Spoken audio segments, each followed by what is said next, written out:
tá todo mundo sentindo o preço do combustível mais caro no bolso. Mas no que isso pode afetar o nosso índice de inflação nesse ano, por exemplo? Perfeito. É legal você perguntar, porque não vou nem ter muito trabalho, porque o Banco Central já fez isso pra gente. Né? Então, o Banco Central, no último relatório trimestral de inflação, não que foi divulgado hoje, que não deu tempo de eu ler ainda, mas no último, ele comentou que uma alta no preço do barril do petróleo de 10% vai impactar o IPCA, que é o nosso índice oficial de inflação, né, ao consumidor, em 0,66% no período de 4 trimestres, ou seja, um ano. Então, com o custo direto e indireto, né, o impacto na inflação ao consumidor, ao brasileiro, na média, vai ser em torno de 0,66% de uma alta de 10% no preço do barril do petróleo. Se a gente for considerar que o preço do barril do petróleo 2022, 60% já. Só esse ano. 60%, faz aí, né? 6 vezes 0,66. Só aí você tem quase 4% do índice de inflação depois de 12 meses, né? Se, obviamente, o preço do petróleo permanecer onde ele está, né? Que não é a premissa do Banco Central. Então, Ele acha que o preço vai cair. ele acha que o preço do petróleo vai encerrar o ano de 2022 ao redor de $100 o barril. E ele é mais conservador nessa previsão do que o mercado, porque se você for olhar a curva futura de petróleo, né, lá em Nova York, ela está apontando para um petróleo, um preço do barril em $90. Né? Então ele é um pouco mais conservador do que, digamos, o mercado. A gente pode estar falando que o mercado está enxergando assim, o preço está alto agora, guerra entre Rússia e Ucrânia, imaginam que a guerra não vai durar tanto, por exemplo, ou que outros países vão começar a produzir mais para suprir essa oferta de petróleo que a Rússia agora já não supre mais por conta de embargos, então o preço vai começar a cair, o impacto não vai ser tão alto assim. Perfeito, é isso aí. Mas não é um tão alto relativo, mas né? É difícil, né? É igual quanto que vai ser o dólar no final do ano. Traz os meus búzios aí. Liberal místico novamente ataca. Mas é exatamente isso. Eu vou tentar ver na borra de café ali. 4,50. Com a margem de erro de 1,50 para cima ou para baixo. Igual o Banco Central faz. Porque é isso que você falou. Se a gente vai ter um impacto no preço Aliás, um impacto na inflação vindo do preço dos combustíveis de mais ou menos uns 3, 4%, o centro da meta do Banco Central esse ano para a inflação é qual? É 3,5%. 3,5%. Mas ele já abriu mão da inflação de 2022, né? Qualquer alta de juros que o Banco Central faça, ela tem um impacto, não é que ele fala que é um horizonte relevante, em torno de 9 meses. Então, ele já está olhando para a perspectiva de inflação de 2023. Já perdemos essa meta. Perdemos de novo, já pode preparar a cartinha, né, explicando por que não cumpriu a meta de inflação, que o presidente do Banco Central tem que escrever. E aí ele já está olhando... Sabe como começou a última? Foi mal. Foi só isso, na verdade. Como é que é? Foi mal, minha culpa, vamos correr atrás. E aí, em 2022, outra? É complicado. Pegou mal.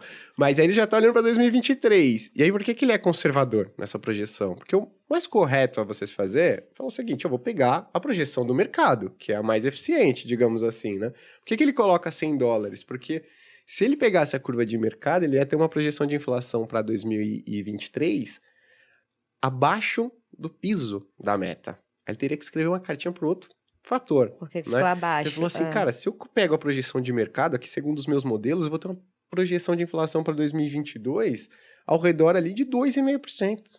2,25%. Então, o que eu tenho que... Vou pegar uma projeção de petróleo aqui conservadora, porque senão as pessoas vão falar, por que você está subindo, então, os juros ainda? Sendo que a projeção de inflação já está ao redor de 2,5%. Né? Então, por isso que ele pega esse petróleo, ele coloca esse cenário mais conservador do meu ponto de vista. Mas é importante que a gente fale também que o preço de commodity é igual fazer projeção de dólar, assim. Ninguém exatamente sabe para onde vai, mais se erra do que se acerta. E tem os fatores geopolíticos. Então, e se a guerra não acaba? E se aumenta? Então, tem algumas casas internacionais que já fizeram projeção de um cenário pior, né, um cenário mais grave, que poderia chegar até $200.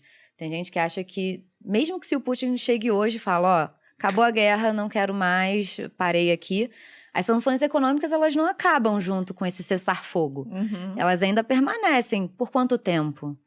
Como que vai ser essa dinâmica? O pós-guerra também é bem complicado, né? Como que vai ser a nova dinâmica mundial, os dois grandes polos, né? A gente hoje, né, o mundo passou por muito tempo com um grande líder mundial, que era os Estados Unidos, e agora você está tendo essa quebra de hegemonia e tem um outro, né, país querendo também ser protagonista. Então, você muda a ordem mundial. E se acontecer, enfim, pode acontecer uma série de coisas. Então, é muito difícil fazer projeção de petróleo, de câmbio. Então, é muito difícil falar, então vai subir.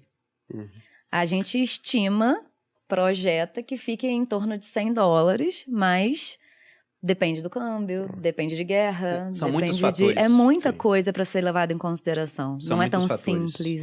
Não, você pode botar um supercomputador. Como ele não sabe o futuro, ele vai errar a projeção. Ele vai né, fazer provavelmente. vários cenários, né? Normalmente eles fazem é. vários cenários diferentes. Eu sempre brinco que quando eu vejo lá, por exemplo, alguém cravando um certo preço, a única certeza que eu tenho é que tá errado. Porque entre infinitos preços, dificilmente vai ser aquele preço vai ser cravado, de fato. E você falou sobre essa questão, né, até geopolítica, da China, por exemplo, querendo se tornar protagonista, cada vez mais protagonista, já é protagonista, Também. nosso maior parceiro comercial hoje. Sim. Mas saiu uma notícia falando que a Arábia Saudita, que é um aliado de longa data dos americanos, muito da força do petróleo veio de um acordo feito lá atrás, quando o dólar perdeu o seu lastro em ouro, em 1971. Então, os países tinham reservas em dólar, começaram a ver, por que eu vou ter reserva em dólar, né? E aí eles fizeram um acordo com a Arábia Saudita, falando, te damos proteção aqui, você vende o seu petróleo em dólar, e se todo mundo precisa de petróleo, todo mundo precisa, e o petróleo só pode ser comercializado em dólar, todo mundo precisará de dólares. Petrodólares. É o esquema dos petrodólares. Eles vendem o petróleo em dólares, pegam os dólares, compram títulos públicos americanos, o dinheiro vai para os Estados Unidos e eles ficam com uma reserva boa lá. Afinal, estão investindo em títulos da maior economia do mundo, né? Uma das mais seguras. E agora a Arábia Saudita estava cogitando vender petróleo em yuans, na moeda da China. Eita. E se pode vender em yuan, isso gera demanda pelos yuans, começa a afetar o status do dólar como moeda mundial. Perfeito. Lembrando que China é um dos maiores consumidores de petróleo do mundo, né? Você tem os Estados Unidos como o primeiro lugar, a China, se eu não me engano, é o segundo ou o terceiro, assim, está bem ali na... E questão de tempo a passar, com 1,4 bilhão de pessoas. Exato. Então, é complexo. Não é tão simples assim. Pode mudar, né? A organização mundial Sim. de como a gente conhece hoje. A gente tá vivendo tempos interessantes. Sim. Eu quero viver muito para ver o que acontece.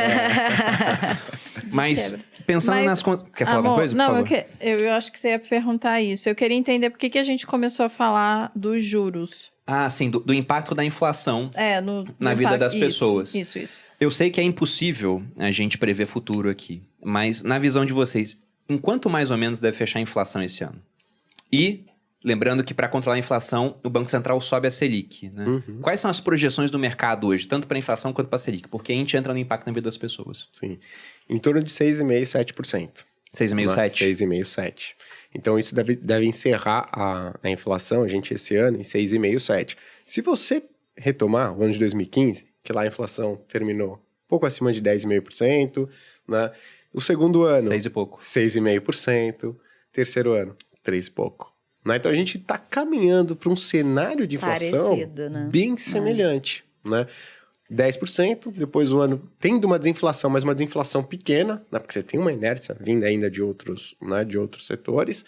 E aí, no terceiro ano, efetivamente, sua política monetária, a taxa de juros está bem alta, está bem restritiva a atividade econômica, e aí não tem como segurar, né? A sua inflação, ela finalmente vai para um patamar, para a meta do Banco Central, né? Então, o mercado, ele está vendo basicamente isso, mas ele trabalha, né? Quando você vai ver projeção de economista, né, de econometrista, de banco, de asset, todo mundo tem basicamente esse cenário, nessa desinflação convergindo para a meta no ano que vem. Só que quando você vai olhar o preço de mercado, você fala, pô, mas a taxa de juros aqui está basicamente estável em 11%, 12% pelos próximos 5, 6, 7, 10 anos. Por que isso acontece? Porque o mercado ele trabalha com prêmio de risco. Fala, cara, ó, ainda tem esse conflito de Rússia e Ucrânia, né? Ou seja, pode vir alguma surpresa negativa daí, uma inflação mais alta, daí a gente precisa dar um pouco mais de alta de juros, né? Tem também o cenário eleitoral, que pode prejudicar o quê? A perspectiva fiscal, aquele lance do endividamento. Se a gente se endivida mais, juros aumenta, né? Então, projeção do economista, ela está cedente, mas preços de mercado ainda estão ali projetando uma inflação e juros perto de 6%, né, uma inflação perto de 6%, 5%, 6%, para os próximos 10 anos no Brasil, uma inflação média anual, né?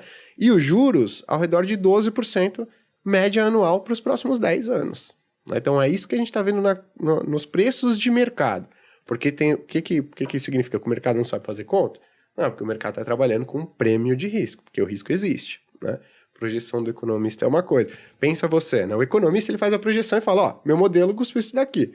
Você é a pessoa que está tomando a decisão de investimento. Cara, tudo bem que a sua projeção é essa, mas vou colocar dinheiro, eu vou colocar dinheiro. Eu preciso de um prêmio aqui para colocar dinheiro aqui, né? Ou seja, aí tem essa distorção entre preço de mercado e a projeção dos economistas. Eu olho o mercado. Exato. O economista bonitinho fazendo conta sem R$1 investido naquele negócio.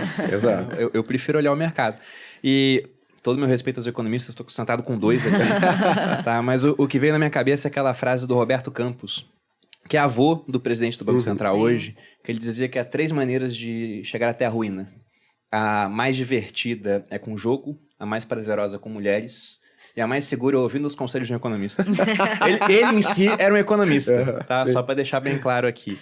Mas, então, o mercado está precificando que a gente vai ter uma Selic muito alta durante bastante tempo. Sim. E você citou o ano de 2015, tivemos uma inflação de mais de 10%, depois 2016, 6 e pouquinho, depois foi para 3%. A Selic chegou a 14,25% naquele ano. E foi para 2% durante a pandemia, né? Foi irreal, né, o que aconteceu. Mas foi naquele ano que eu saí.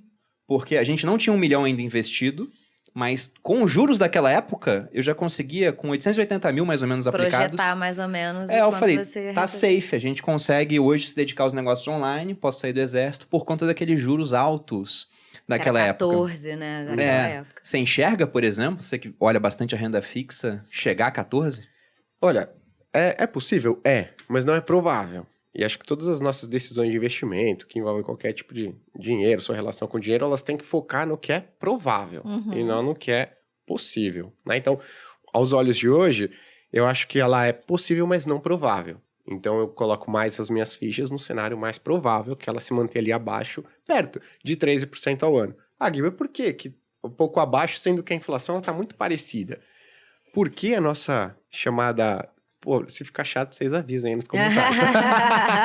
A taxa de juros neutra do Brasil, ela caiu lá desde 2014. O que é a taxa de juros neutra? Essa taxa de juros neutra?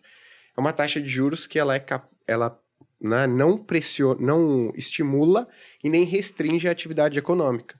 Então, quanto mais baixa essa taxa de juros neutra, melhor, né? Então, lá, 14,25 naquela época, era tão restritiva ou mais do que os nossos 12,75 que a gente vai na próxima reunião. Era menos, desculpa, né? Restritiva ou igual aos nossos 12,75% de agora. É como se agora tivesse mais alto, aliás, vai ficar mais alto que naquela época analisando restrição. Perfeito, né? Às vezes as pessoas falam assim, cara, não tá bom ainda para eu comprar um título público pré-fixado, porque tá 12%. Já chegou a 13%, 14% naquela época. Eu falo, olha, taxa de juros neutra no Brasil é diferente. Assim. Exato, né?